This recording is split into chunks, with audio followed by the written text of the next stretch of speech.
Who do you think will come out on top in the Tory leadership race? Right, I love this question. I mean, we've been talking about this all week, and there's all these various candidates are sort of emerging, and everyone wants to be Prime Minister, it seems. Maybe I should go. Yeah, you should. Well, I'm not a Tory, but it doesn't matter, does it? You've got a tie. Yeah, and Boris Johnson wasn't a Tory either, so he did it. Got funny hair. There we go. What do you think?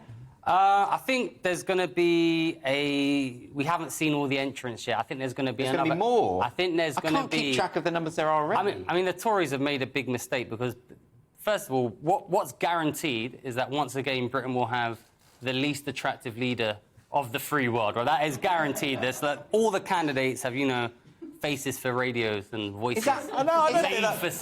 That's not true. Yeah, I don't it is think true. so. What? No, what's it? Kemi Badenoch? Are we actually seriously going to go through the ones we find attractive? I'm just saying, that's not the she's a very beautiful woman. That's crazy. This is ridiculous. I think we're wrong. Jeremy Hunt, I do him. Tom Tugendhat's very handsome. No. I think this is wrong. But your sexual taste aside...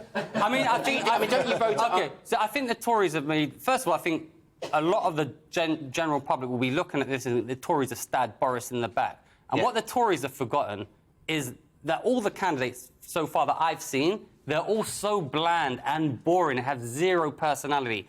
Say what you like about Boris, but the guy had personality, had so much personality, he got flipping Northern Labour voters to switch to Conservative. Yeah? None of them are going to vote for whoever the hot one is that you said. Not happening. Not happening. Well, maybe... Well, Josh, what do you think? Well, like I said, Kemi Badenoch, when I finally know how to pronounce her name properly... Badenoch. I think it's Badenoch. Badenoch, OK. From what I've seen, just reading her statement that she put out in the newspapers... It was good, It was a good one. And, and hearing her speak in Parliament about certain issues, it seems to be like she's the best fit. She's a woman, she's black, she's incredibly intelligent, she worked in McDonald's, now going down the route, I think people have said, though, that she doesn't have enough experience and things like that. Yeah, but I believe she has more experience than David Cameron did when he... started leading the Conservative Party. Yeah. Mind you, that's not necessarily a good example. No. Maybe not, but it'd be interesting to see because you've got some backbenchers. It seems like absolutely everyone is sort of going for it. I mean, I don't know, but I think they do have to address these culture war issues because I think it does underpin so much of the Red Wall as well, actually. And I think this has been the really interesting thing, and you're seeing this on Twitter today, they've had to step into it. Yeah. And that has been because the conversation has moved forward in the last few years. They're talking about, certainly this thing about women's rights and trans rights and stuff, before they could sort of ignore it or and it's interesting now that a lot of these people who are going forward to be PM, they're making that almost like their first statement. Well, it's tough, isn't it? Darius, what is a woman? Someone who wasn't a man.